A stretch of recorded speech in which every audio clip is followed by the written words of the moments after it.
COPWATCH, policing the police every single day. A number of states are testing it: Colorado, Kansas, Michigan. It's a saliva test, takes just a couple of minutes, and police say if it works, it could save lives. But it is not without controversy. How you doing, State Police? Doing a sobriety checkpoint. You're all set, sir.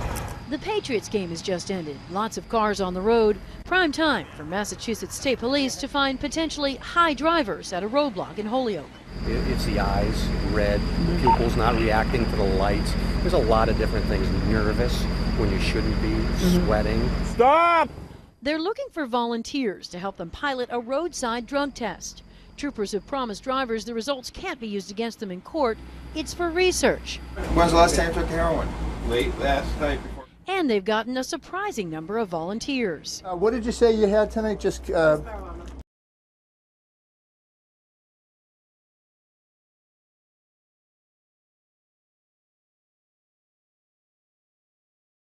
drugs like marijuana, meth, and heroin in a driver's saliva.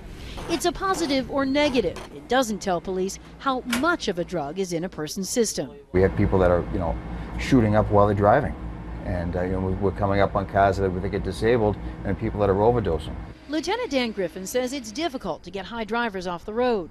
Right now, the best tool they have is an officer's evaluation of a possibly impaired driver. And federal officials warn high driving could soon outpace drunk driving. This is happening at all times during the day. It's the innocent people that are getting hurt. all right. So that one, just like a lollipop, just keep that right under your tongue until The test isn't a slam dunk. With alcohol, it's widely accepted that if you blow a .08, you are impaired. But measuring the effects of specific drugs on different people is more challenging. said that in addition to cannabis, that it's screened positive for a stimulant, cocaine or anything. Are we doing any type of stimulant? Troopers take 2 samples. One they feed into a machine on site for immediate results, and one they send to an independent lab for confirmation. That lab analysis could tell prosecutors how much of a drug the driver allegedly had in their system. What's your first name? 28-year-old Luis Figueroa was arrested, charged with OUI drugs after troopers say he tried to turn around and avoid the roadblock.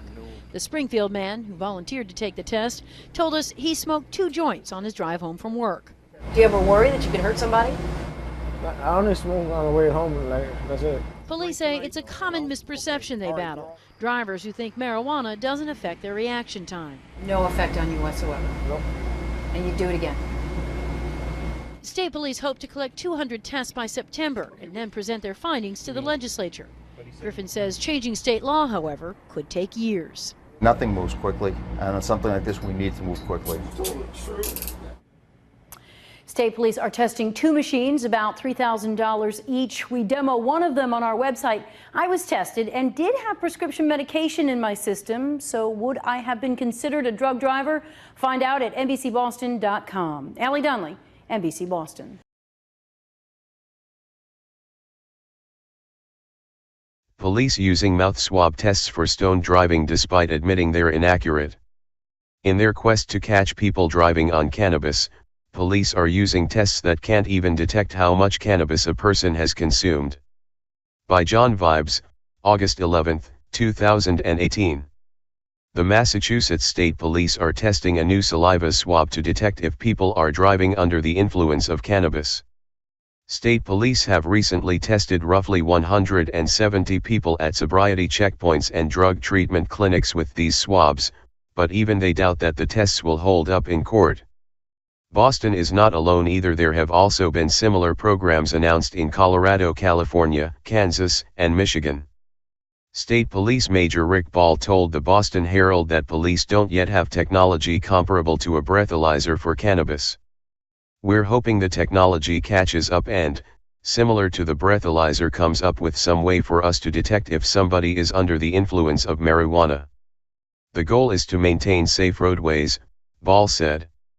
One of the main problems with the cotton swabs currently in use is the fact that they merely test for the presence of drugs, but cannot detect how much the person has consumed or if they are impaired. Attorney Thomas Merrigan pointed out that until the science catches up, these types of tests will run into problems in court. This is no slam dunk. It has a very long road ahead. This is a huge constitutional search and seizure issue that needs to also overcome proof of scientific reliability, Merrigan said. It is strange that there is such an obsession with busting people for driving with cannabis in their system, especially in states where it is recognized as a medicine that people can get a prescription for. Every single day millions of people drive around with drugs like Xanax and Percocet in their systems and no one thinks twice about it.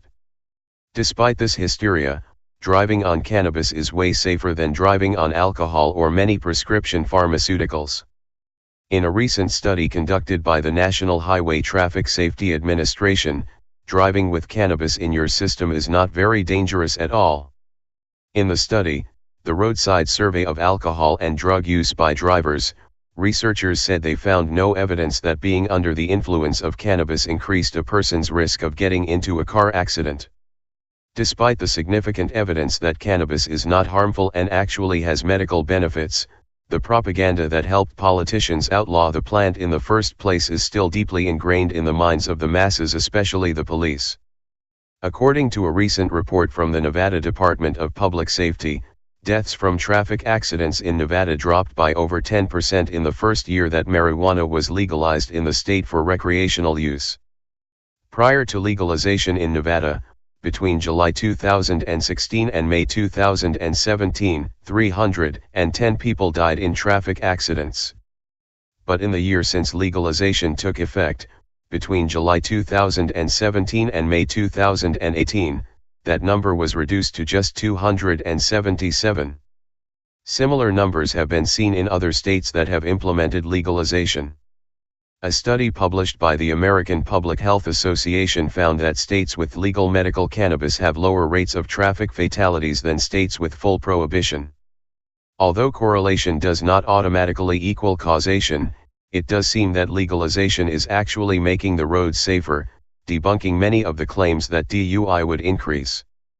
Critics of marijuana typically cite statistics of how often people test positive for marijuana after car crashes. However, what these assessments usually leave out is the fact that these people often have numerous other drugs in their system, usually alcohol or opiates, which both have a much greater impact on motor skills. Police use who may want to retaliate against him physically.